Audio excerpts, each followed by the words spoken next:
안녕하세요 여러분. 여운봉의 부자 사관학교입니다. 최근에 모어타운 개발 사업 방식에 있어서 궁금해하는 조합원들이 상담을 많이 요청하고 있는데요.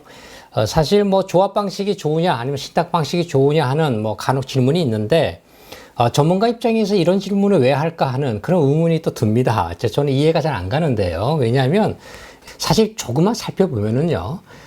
쉽게 답을 얻을 수가 있기 때문인데요. 조합원이면서 이런 기본적인 내용도 모르는 분들이 너무 많다는 사실에 저도 깜짝 지금 놀라서 너무 답답해서요. 오늘 이 부분만을 간단하게 제가 좀 짚어드리고 설명드리고자 이렇게 영상을 찍어드립니다. 이 영상 보시면 누구나 쉽게 이해하시고요. 쉽게 판단할 수 있기 때문에 도움이 되실 겁니다. 끝까지 지켜보시고요. 좋아요, 구독 눌러주시기 바랍니다. 자, 그러면 이제 표해보는 것처럼 먼저 주체에 대한 문제인데요. 여러분, 조합 방식은 조합원이 주체가 되는 거고요. 신탁 방식은 표에서 보는 것처럼 신탁회사가 주체가 되는 것이 기본적이다라는 거 다들 알고 계신 거죠.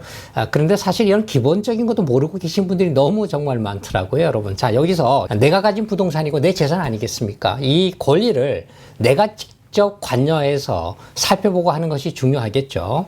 그런데 이걸 남에게 맡긴다면 어떻게 되겠습니까, 여러분? 도장하고 비밀번호를 주는 거예요, 남한테. 자, 이렇게 되면 남이 내 걸 가져가서 마음대로 쓰겠죠. 통장에 돈을 빼서 쓸 텐데 이렇게 하는 게 좋겠습니까? 내가 관리하는 게 좋겠습니까? 바로 그 차이죠.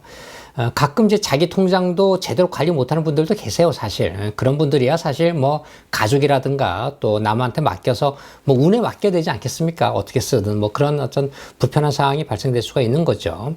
그래서 이 주체라고 하는 것이 굉장히 중요하죠. 내가 관리하느냐, 남이 관리하느냐. 이것만 보더라도 이 조합 방식이 좋으냐, 신탁 방식이 좋으냐, 당연한 답을 얻으실 수가 있으실 거예요. 사실 이렇게 이제 신탁 방식이 나오게 된 배경은요, 다름이 아니라 2016년도에 나왔는데 조합이 결정이 잘 안 되거나 또 불발되는 경우가 있습니다. 무산되거나 이런 경우에 재개발 사업이 추진이 잘 안 되는 그런 지역들이 있어요. 일종의 불구죠. 완전히 불능한 상태. 이런 상태에 이제 마지막으로 쓰는 어떤 방법이 바로 이제 신탁 방식이 되겠어요.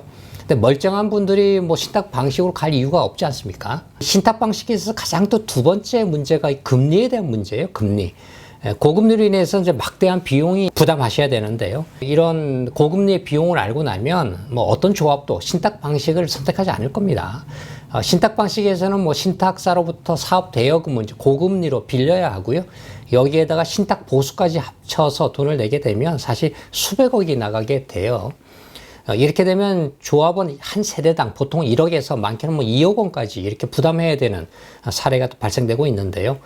모어타운은 사실 서울시에서 엄청난 재정적인 지원, 또 정책적인 지원을 하고 있지 않습니까? 최고 375억 원까지 지원을 해주고 있기도 한데 이런 좋은 제도를 놔두고 왜 신탁 방식으로 가겠습니까, 여러분? 그리고 이제 지원 사업비도 은행에서 높은 금리로 빌려서 쓰는 게 좋습니까? 아니면 허그라고 하는 주택도시보증공사 정부 기관이죠. 여기서 저리로 빌려 쓰는 게 좋겠습니까? 이 신탁 방식에서는 사업 대여금을요 고금리로 신탁사로부터 빌려서 써야 됩니다. 그렇게 되면 이자만 하더라도 막대한 비용이고요. 이렇게 굳이 높은 금리를 내면서까지 신탁사 자금을 빌려 쓸 그런 사람이 과연 있을까요, 여러분? 세 번째는요, 신탁 보수에 대한 문제예요, 여러분. 신탁사가 사실 영리회사다 보니까 일단 신탁 보수 챙겨야 되는 거죠.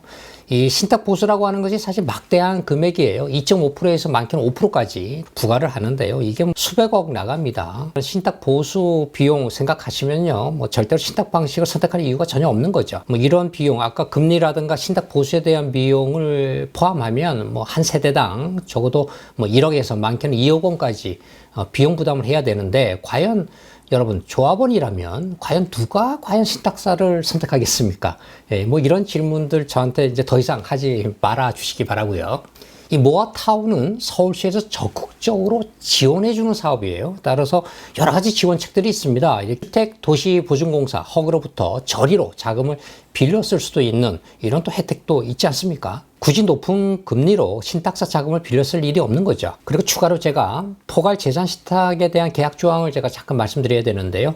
이 포괄 재산 신탁이라고 하는 것은 여러분의 재산을요 맡기는 겁니다, 신탁사에. 자, 이렇게 되면 어떤 일이 발생이 되느냐? 조합원들이 신탁사하고 갈등이 생기게 되죠. 그러면 사업이 중도에 취소되거나 또 해지될 수가 있어요. 또 이렇게 되면 신탁사는 손해보지 않습니다. 예, 신탁사는 이제 조합에 빌려준 돈이라든가 그동안의 비용, 또 손해배상금까지 그리고 보수까지 모두 해소할 수가 있어요. 이미 여러분들이 여러분의 재산을 신탁사에 이미 맡겼기 때문에요.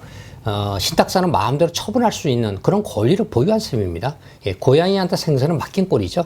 그리고 또 이 재산 신탁 이후에 여러분들의 소유권을 마음대로 양도하거나 매매도 못합니다. 또 담보대출 등에 활용할 수도 없는 거고요. 또 이런 또 난제들이 있기 때문에 큰 제약이 또 발생될 수가 있다는 점 기억하시기 바랍니다. 자, 결론을 제가 다시 정리해서 말씀드리면 첫 번째죠. 예, 누가 주체가 되느냐 하는 문제죠. 여러분의 통장과 도장을 남한테 맡기겠습니까? 예, 내가 관리하겠습니까? 그 문제는 뭐 쉽사리 여러분이 판단하실 수가 있는 거고요. 두 번째는 금리 문제입니다. 여러분 은행에서 대출 받을 때 저리로 빌릴 수 있는 거를 뭐 고금리로 빌릴 이유가 없지 않습니까? 세 번째는 이 신탁 보수의 문제입니다. 이게 안 쓸 돈을 쓰는 거잖아요. 거의 뭐 100억 이상 뭐 수백억을 쓰는 건데 이 세대당 뭐 몇 억이 나가는 비용인데 이것까지 부담하면서까지 과연 신탁 방식을 선택할지 굉장히 의문이고요. 특히 포괄재산 신탁이라는 조항까지 넣어서 자기 재산을 남한테 그냥 맡기는 거 아니겠습니까? 이런 사실을 다 알면서도 과연 신탁사를 시행사로 지정하는 조합이 과연 있을지 제가 의문입니다. 여러분에게 판단을 맡기겠습니다. 좋아요, 구독 꼭 눌러주시고요. 2탄으로 제가 신탁 방식과 조합 방식 다시 상세하게 정리해서 다시 영상 올려드리겠습니다. 감사합니다.